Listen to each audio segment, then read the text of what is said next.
My name is Jules, and I am here today to talk about two feminist reimaginings of characters around the Trojan War.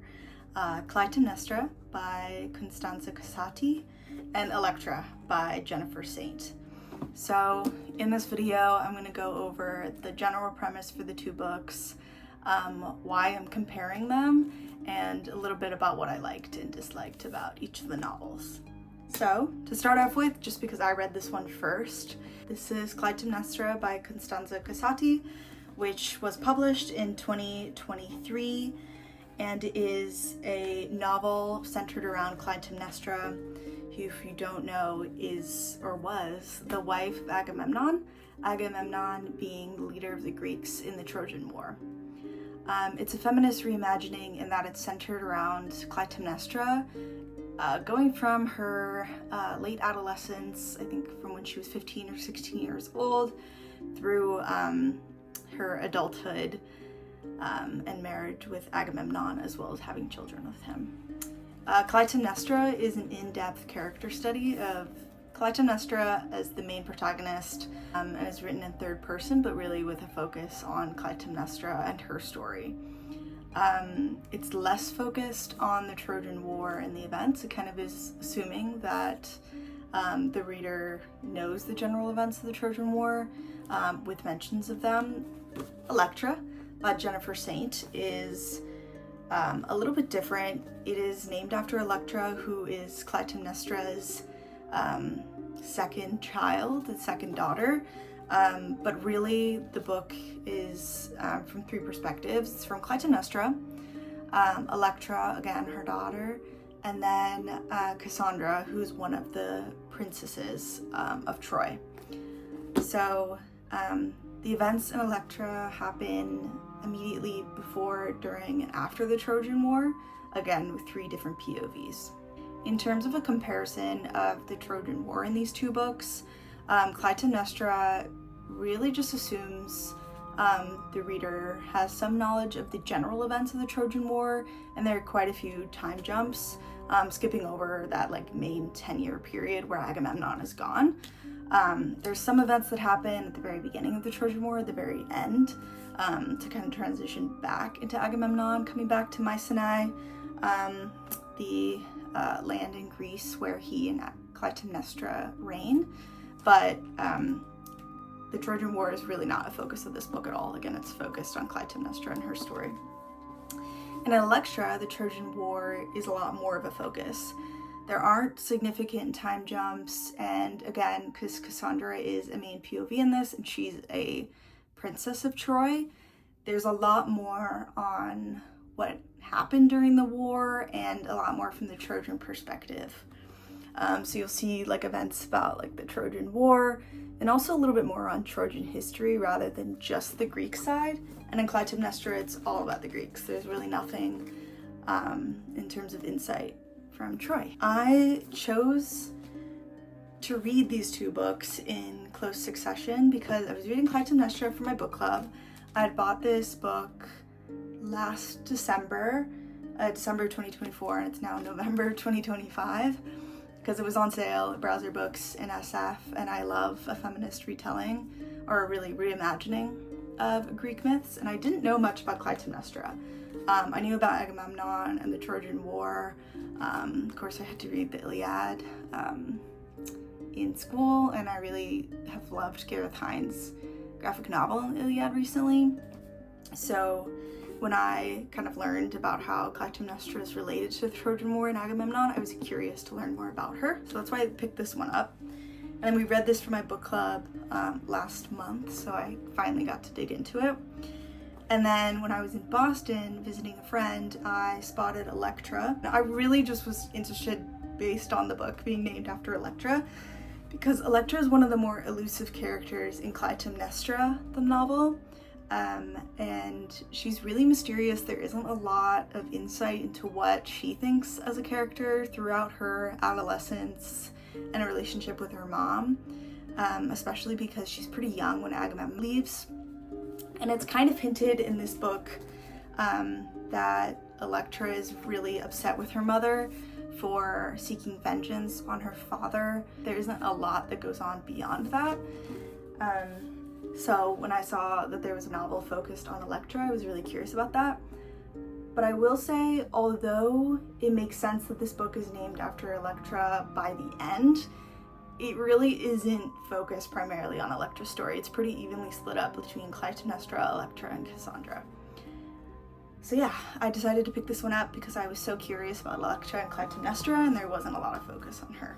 So yeah, in terms of what I enjoyed about Clytemnestra, primarily the imagery. The imagery is so beautiful, it's so vivid. There's a lot about like the frescoes in Sparta where Clytemnestra grows up in Mycenae, the land in Greece where she and Agamemnon reign. Also in terms of like including actual Greek terminology, that was really fun. I just really felt like I was there with the characters no matter what setting they were in. It's also fun because there's so much more insight into Clytemnestra's upbringing than the novel Elektra. Most notably like the Spartan culture and how they raise female warriors and women to be like strong and within a tight-knit community. And another really like strong focal point of the book is Clytemnestra's relationship with Helen, which we know of as like Helen from Troy, kind of the impetus of the Trojan War. So that's really, interesting how that's kind of imagined to be. There's also a lot more time spent in the book with important figures from the Trojan War, as well as other Greek myths such as Odysseus and his wife Penelope, Menelaus, Agamemnon's brother, and Helen's husband, and Achilles and Patroclus. Those two are less of a focus, but more kind of like a shout out or reference. And the characters are really fleshed out overall in this novel.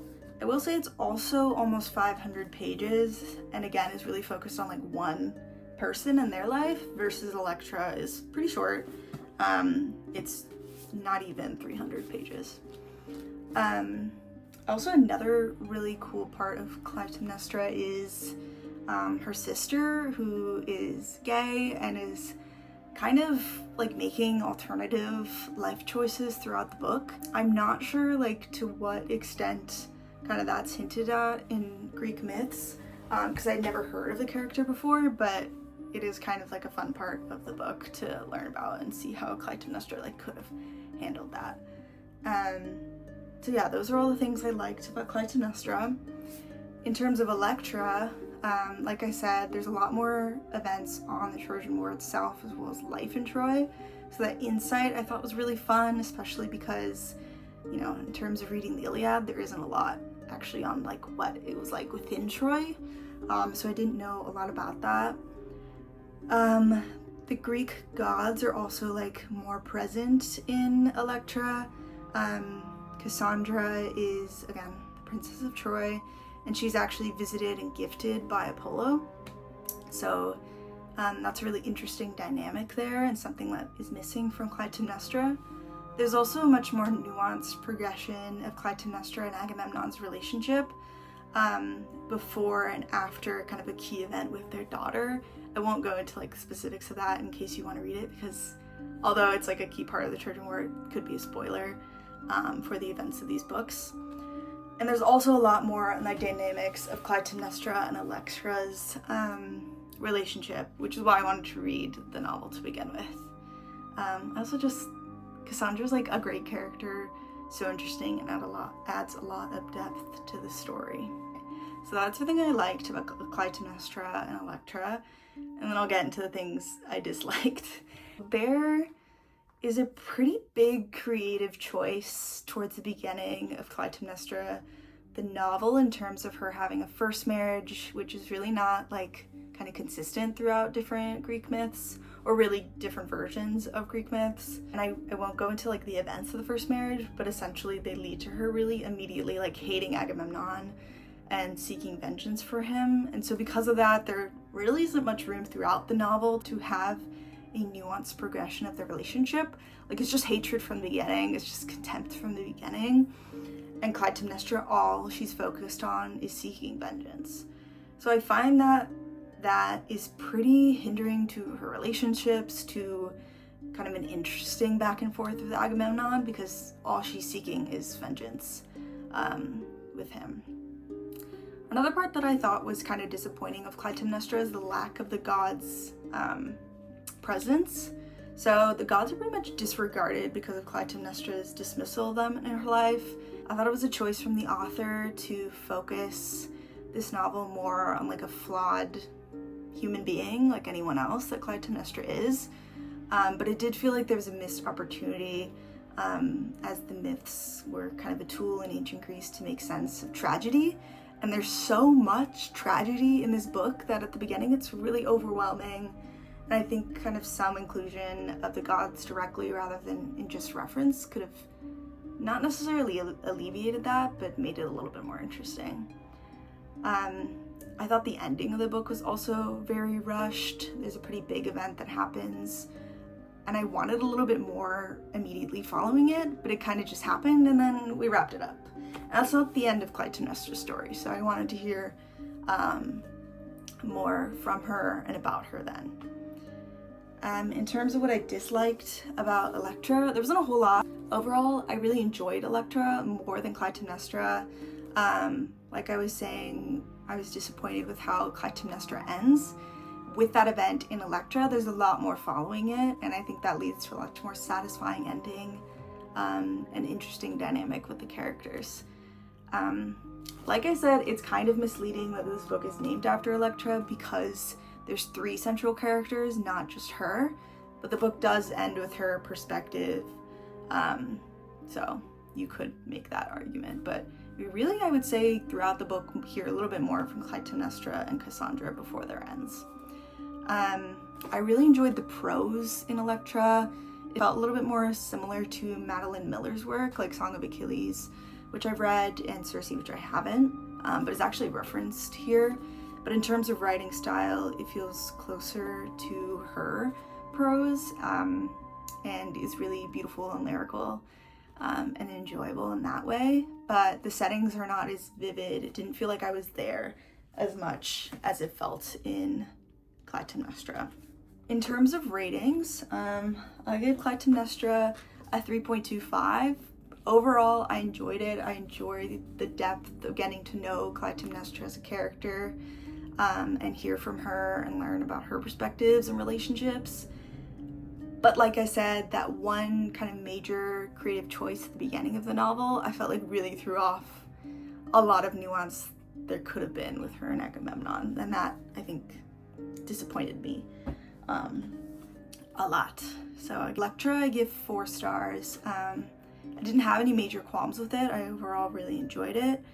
I just really had some like small nitpicks on the naming of it, and I did think it dragged a little bit in the middle, but I think that's primarily due to the focus on the events of the Trojan War, which again, I enjoyed getting to see more from like the Trojan perspective, but in terms of what was happening, that was already like pretty known to me and I think to most readers, so it wasn't as interesting as kind of the beginning and the end. But I really enjoyed the breadth of the novel and the timeline, and how many characters we got to hear from.